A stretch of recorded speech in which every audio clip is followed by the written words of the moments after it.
Welcome to the second episode of Inside the Crusade. I'm Shane Lyons, my partner, Brendan O'Connell, and we're joined by senior wide receiver, Brendan Dickman. Brendan, how are you feeling after coming off a big game last week? Obviously not the result we wanted, but I could take away a lot of stuff from it and learn a lot and get better from it. Yeah, those of you that didn't watch the game last week, the Crusaders took a tough loss against Mount Carmel, and they look to bounce back as they go back on the road to Niles to face Notre Dame High School this week. You guys had a close game last week. What's a area of improvement you think that you need to work on coming into this week? A lot of mental mistakes, I think. So just go back to the simple stuff, improve on that. A lot of communication errors, so work on communicating with our coaches and teammates and stuff like that. Brendan, you were part of a big senior class that was very hyped up this year, and there's been lots of senior leadership and good work from the captains this year. How would you say the leadership has been different this year up on varsity compared to your years in the Brother Rice program? I think like everyone on the team is playing for themselves. Everyone's playing for like the team. No one's playing for themselves. Everyone knows the goal we have, and everyone's really bought in, and like everyone really just wants to win. This group of guys is a tight group. They've been through a lot together, and how do you think they bounce back after a tough rivalry game loss? Like I said, not sulk over a loss. It's over. Nothing we can do about it now. So learn from it, bounce back, and get a good win on the road. You guys are 5-1 to start this year, Brennan, and this has been the best start to the year. Ranked number 4, best start to the year since 2021.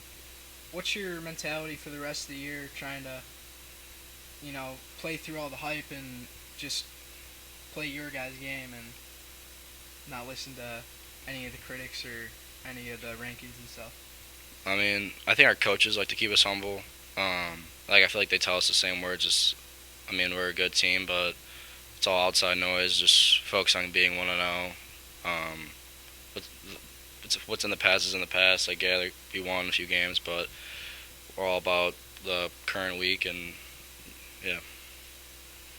This week you guys face Notre Dame. Do you think, you beat them last year, do you think the game plan remains similar, or do you think it changes with a new offense and a newer team? With our new offensive coordinator, Coach Magnuson, we have to spread the ball around a lot. So, we have the similar game plan, but at the same time, we have a lot different offense. So. Yeah, you guys have been pretty successful this year, like we just mentioned, but all that doesn't matter because the playoffs are coming up soon. With 3 weeks left in the year, what are you guys looking to improve upon or tweak before the playoffs to help you guys become the best team possible? Just staying together as a team, like I said earlier, communicating, no mental errors. I feel like there's been a lot of those last week. So, if bad things happen in a game, really coming together and working hard to bounce back.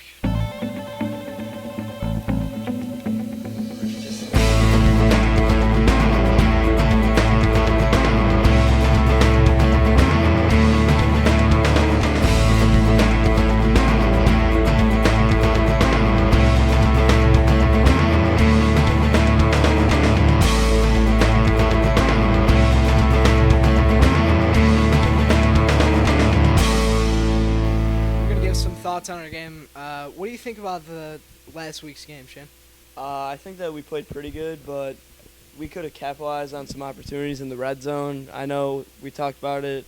They didn't. They scored. They missed 3 times in the red zone where they could have scored, and I think those missed opportunities cost us the game. Yeah, right. Playing against the top team in the state like Mount Carmel, you have to capitalize off their mistakes and what you do well. So if you're not going to play your absolute best perfect game, that you have a low shot of beating them.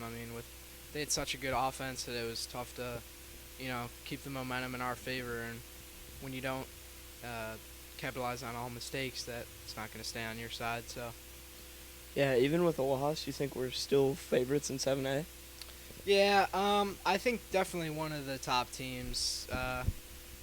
St. Charles is still one of the top teams. I know they're undefeated, and there's still a couple other teams that are undefeated, but when you look at the playoffs, like in the brackets and stuff, you got to look at what teams have faced the best teams so far in their season, and who's the most battle tested for, week one, because that's just what matters. So Yeah, I feel like we're still a top team too. I mean, Mount Carmel. If you look at the other 7A teams, Mount Carmel's way more talented than any of those teams, I think, and I feel like we put up a really good game against them, and that wasn't our best game. So right, I mean the Crusaders still ranked number 4th in the most recent polls. I mean, defeated Loyola a few weeks ago, just like you said, gave Mount Carmel a good run for their money last Friday, and I think they'll be ready. So.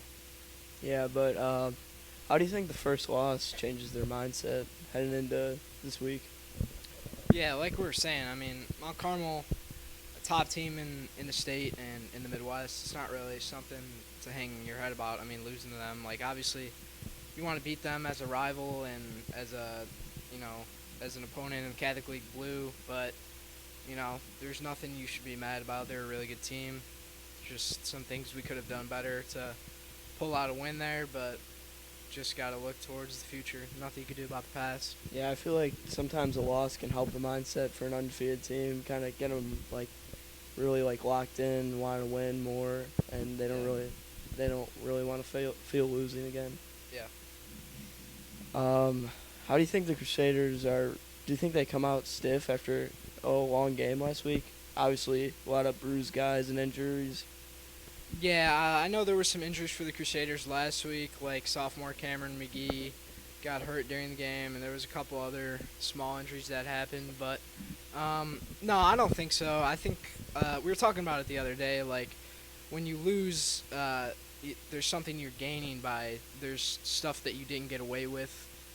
Earlier in the season, there might have been things that the Crusaders messed up or didn't do 100% that they got away with in a win, but when you're playing a team like Mount Carmel, you don't get away with everything, like we were saying earlier. So there's lots of things that you get to see that are little and, things that make great teams great teams. Yeah, I feel like they'll just come out like the team they've been the first half of the season, and they're going to dominate the game. What do you think some key points are for the Crusaders to catch a win this week? I think some key points for the Crusaders this week are establishing a two-dimensional offense.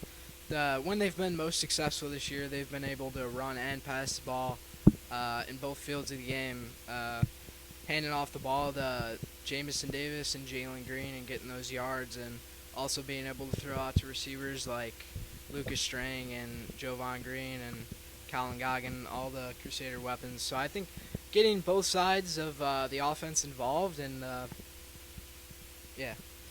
Yeah, I feel like if their defense just plays like they've been playing all season, and their offense kind of just does what they've been doing. I mean, last game was their first really, you could say, bad game. They still got 2 scores on the board against a great team. So, I mean, I feel like if they just do what they've been doing, they should be able to win pretty convincingly. Notre Dame, they're on a 4-game losing streak, but they have to win if they want to have playoff chances. How do you think that plays a role coming into this game? Yeah, I think Notre Dame's probably definitely coming into this game with a chip on their shoulder. I mean, Rice had a big game last year against Notre Dame here at home. A big win for the Crusaders, and like you said, they need to win out to make the playoffs. So they're definitely going to give 110% this week. They're going to give the Crusaders their best shot, and I believe they're going to give their best. So yeah, I think Notre Dame at home, the crowd's obviously going to be very loud, but I feel like the Crusaders have been in that situation before, and I just don't think Notre Dame comes out on top of this game. yeah. Thanks for joining us. We'll see you next week.